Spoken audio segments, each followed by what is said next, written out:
Le soleil de septembre, cet été indien qu'on a dans le sud de la France, quand même, il est juste parfait. Il n'y a plus de cigales, il y a un silence parfait, il fait pas trop chaud. Bref, c'est le moment propice pour vous faire des bonnes vidéos au soleil. C'est vrai qu'avec les cigales, normalement, je peux plus en été. Donc, aujourd'hui, on va parler du jeûne intermittent avec Jean-Louis, comme on vous l'a dit en introduction. C'est souvent le cas des personnes qui m'écrivent, qui me disent, voilà, moi j'ai pratiqué le jeûne intermittent pendant un certain temps. Et maintenant, j'ai eu beaucoup de bénéfices à le faire, à sauter un repas, à sauter le petit déjeuner. Et puis, ça a été soit rebrousser chemin, c'est-à-dire reprendre le troisième repas que j'avais sauté, etc., au bout de 6 mois, 1 an, parce que ça ne marchait plus. Soit accentuer le jeûne, c'est-à-dire finalement pas sauter un repas, mais sauter 2 repas, pour ne faire qu'un seul repas par jour. Mais ça, même au bout d'un moment, au début, on trouve des nouveaux bénéfices. On retrouve les bénéfices du jeûne, c'est-à-dire clarté d'esprit, sensation d'alerte, on est bien, on a de l'énergie à revendre, etc. On perd du poids, on se sent bien. Et puis, tape dans un mur, ça remarche plus. Ouais, comment on fait? Ah, il y a peut-être ce que je mange. Alors finalement, je vais réduire encore, pas ma fenêtre d'alimentation, ça je l'ai déjà fait, mais je vais réduire dans mon assiette certains types d'aliments, etc. Et puis, c'est une course vers l'avant, vers le réductionnisme. Mais plus on réduit les choses en n'écoutant pas son corps, finalement, en luttant contre sa physiologie, plus on s'en va vers des déconvenus et des gros problèmes de santé. Donc, aujourd'hui, je veux qu'on explique un petit peu pourquoi le jeûne intermittent, tout d'un coup, il peut ne plus marcher.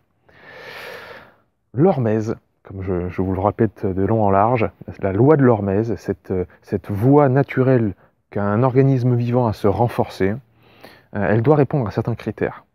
Ce stress qu'on induit au corps, que ce soit par l'exercice physique, que ce soit par l'exposition au froid, au chaud, que ce soit par le jeûne, quand on fait stresser un organisme comme ça, il faut que ce soit intense, ponctuel, et que la résultante soit positive. Donc, intense, ponctuel et résultat positif. Si l'une de ces 3 composantes n'est pas respectée, l'hormèse ne fonctionne pas. Si c'est pas assez intense, ça ne provoque pas d'adaptation dans mon corps. Si c'est pas ponctuel, mais c'est chronique, ça va créer justement une voie de résistance dans le corps où on va avoir des problèmes de perturbation au niveau hormonal, nerveux, etc. Et c'est une voie vers la dégénérescence et la fatigue chronique. Et si c'est pas bien respecté au niveau du 3e couplet qui est la résultante, qui est vraiment la conclusion faite de l'histoire, le rebond, là on a tout perdu.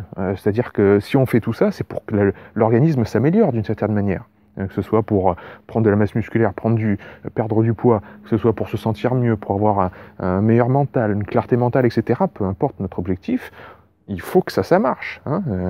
Bon, là, c'est pour ça que je dis que la naturopathie est une voie vers l'humilité, c'est qu'on voit bien que ça nous demande à faire un pas de recul, de dire apparemment ce que je faisais jusqu'alors, sauter le petit déjeuner par exemple, ça ne fonctionne plus. C'est soit pas plus assez intense, donc je peux me diriger vers plus d'intensité, c'est une solution, c'est vrai. Soit je le fais trop souvent. Voilà. Soit je le fais trop souvent. C'est pas ponctuel. Ça rentre dans de la chronicité.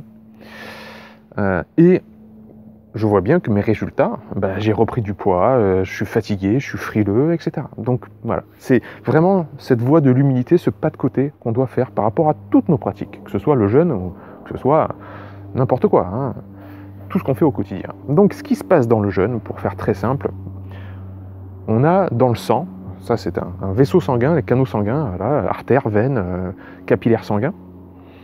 On a une glycémie, le corps il veut stabiliser les taux de sucre dans le sang, et quand on arrête de s'alimenter, donc quand il n'y a plus de nourriture, cette glycémie elle va naturellement retomber.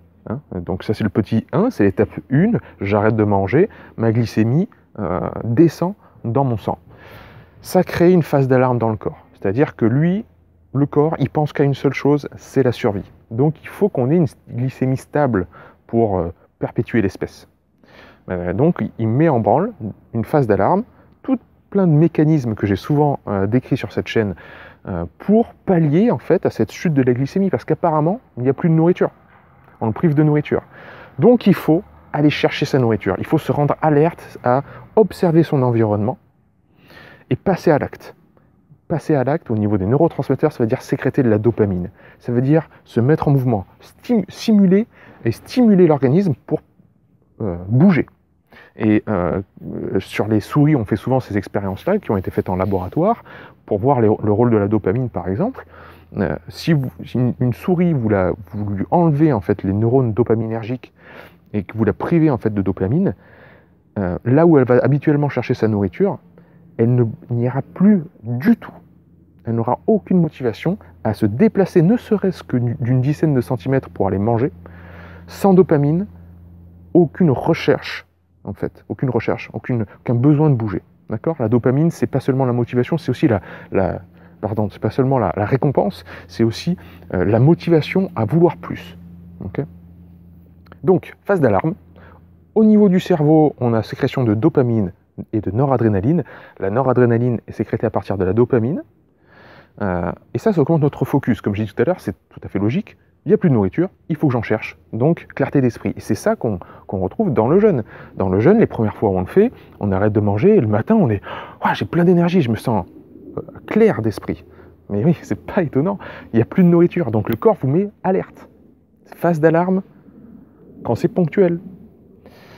Et puis au niveau des glandes surrénales, là j'ai dessiné nos deux reins et les glandes qui sont sur les reins, les glandes surrénales, elles aussi, elles peuvent sécréter les catécholamines, c'est-à-dire dopamine et noradrénaline, pour augmenter l'énergie, c'est-à-dire aller taper dans les stocks foie, muscles de glycogène. On a des stocks de sucre, des réserves d'énergie, de carburant, ou dans les graisses, dans les triglycérides, pour aller s'en servir aussi de carburant et remettre en fait du carburant, relever la glycémie dans le sang.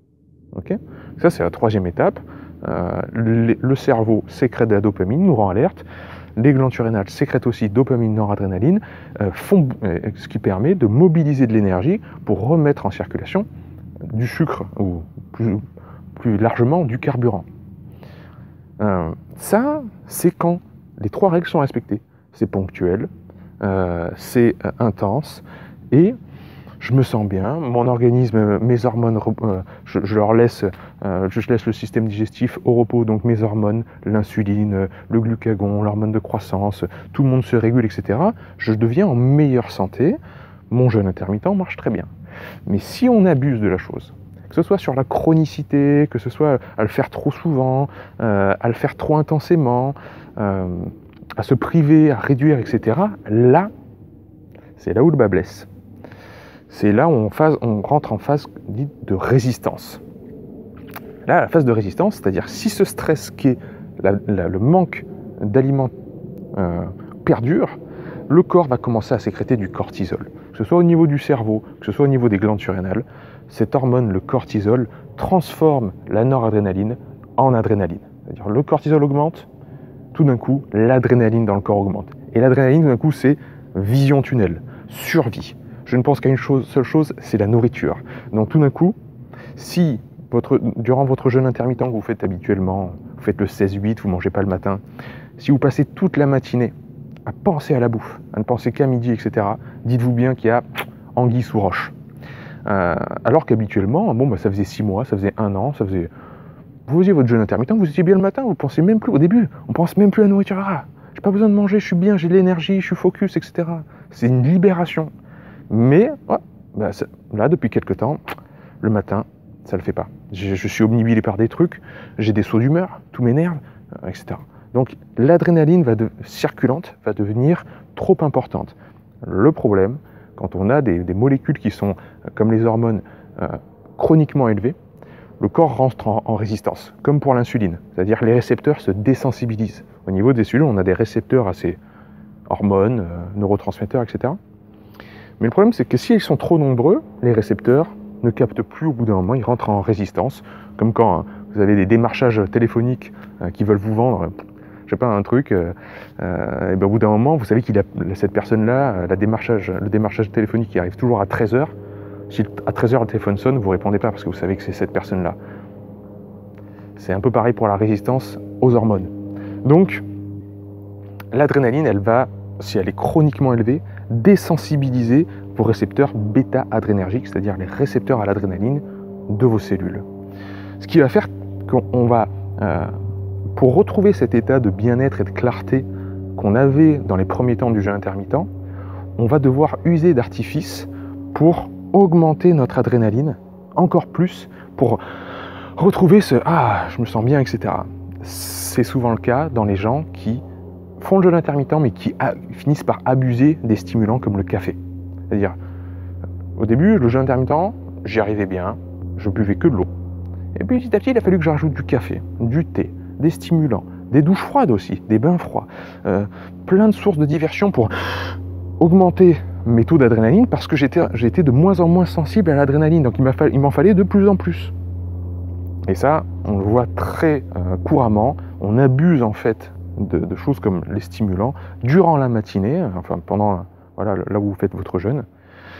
Et voilà, le problème, c'est qu'on va se désensibiliser de plus en plus, et là, il est temps de revoir sa copie, il est temps de faire chemin arrière, sinon, votre métabolisme, lui, il va serrer tout. C'est-à-dire que, en vue de la survie, comme il n'y a plus de carburant qui arrive, et comme on perdure vraiment dans ce stress chronique, le cortisol étant immunosuppresseur et étant antagoniste de l'hormone thyroïdienne, qui gère le métabolisme, la T3 et la T4, le corps va tout simplement rentrer dans une phase d'endormissement. Il va tout simplement rentrer dans une phase de résistance où il va dire, bon, visiblement, il faut qu'on se préserve. Donc préservation d'énergie, on baisse le métabolisme, on baisse l'activité en fait du corps, ce qui veut dire baisse d'énergie, baisse de motivation, baisse du métabolisme, comme je l'ai dit, baisse de l'immunité, croissance musculaire. Ben non, présence de cortisol, c'est pas une hormone qui favorise l'anabolisme, au contraire, ça favorise plutôt le catabolisme. Saut d'humeur, tout nous irrite un petit peu, tout nous agace. Frilosité, évidemment, baisse du métabolisme, donc on se sent froid. Et libido, tout ça, ça va de pair, avec évidemment cette montée du cortisol et cette adrénaline circulante. Donc là, ces premiers signes-là, tous ces signes-là, cliniques, doivent vous alerter, doivent faire un appel vraiment à l'humilité. Et j'en parle, voilà, c'est moi qui parle du jeûne intermittent très souvent, qui parle de l'hormèse, etc. Mais j'ai tellement pratiqué tout ça et tellement vu de personnes mal le faire, moi aussi j'ai fait énormément d'erreurs par rapport à ça, que je ne peux que vous mettre en garde et vous appeler vraiment à la vigilance et à l'humilité. Ne jeûnez pas si ce n'est pas adapté pour vous. Mais j'ai écrit pourquoi le jeûne ne fonctionne plus, mais j'aurais pu écrire pourquoi le sport ne fonctionne plus. J'aurais pu écrire pourquoi la technique Wim Hof, la respiration, ne fonctionne plus. J'aurais pu écrire pourquoi les bains froids ne fonctionnent plus. Parce que vous n'avez pas su faire ça de manière ponctuelle, intense, en écoutant la résultante positive. Si la résultante est négative, c'est-à-dire que vous le faites soit trop souvent, soit trop intensément, c'est plus adapté. Il faut changer, il faut revenir à avant, au modèle d'avant, adapter le modèle d'avant aussi si besoin, tester de nouvelles choses, s'écouter, écouter son propre ressenti et faire évoluer son jeûne intermittent. On n'est pas obligé de jeûner tous les jours. C'est pas mordicus, le jeûne intermittent il paraît que ça booste tout l'organisme, donc je vais le faire tous les jours et je vais de manière coercitive m'obliger à le faire. Mais ça risque d'être au détriment de votre santé. Donc voilà, une vidéo haut là pour vous faire comprendre comment cette phase d'alarme et cette phase de résistance, voire de chronicité, risque en fait de jouer contre vous si vous perdurez trop longtemps dans un jeûne qui n'est plus fait pour vous. Il y a des personnes qui vont pouvoir s'en accommoder toute leur vie, j'en suis certain. Mais si vos activités, votre vie, les aléas de la vie font que votre situation change, il peut se passer plein de choses. Adaptez aussi, soyez humble et adaptez aussi vos pratiques. Bon ben mon Jean-Louis, ton schéma il était parfait, je pense qu'on a tous bien compris. On va être humble, de humble naturopathe. C'est en tout cas comme ça que je veux transmettre et enseigner cette belle science qui est vraiment juste la science de la prévention et la science de l'écoute clinique. Vraiment la naturopathie. Et pour ceux qui sont intéressés à se former à ça, j'ouvre mon école, le centre naturopathie et hormèse, qui va être vraiment ma propre pédagogie à moi, autour de la santé, autour de, voilà, encore une fois, d'une approche globale de l'individu. Et pour ceux qui sont intéressés, l'école ouvre ses portes en septembre 2022. Les places vont être limitées, il y a déjà beaucoup de demandes, mais les candidatures sont ouvertes. C'est en lien sous cette vidéo. Vous pouvez candidater pour le centre naturopathie et hormèse. On vous dit à bientôt avec Jean-Louis pour une vidéo autour de la naturopathie, de l'exercice physique, du jeûne, de l'hormèse, peu importe. Mais en attendant, soyez humbles et n'oubliez pas que la vérité, elle est déjà en vous.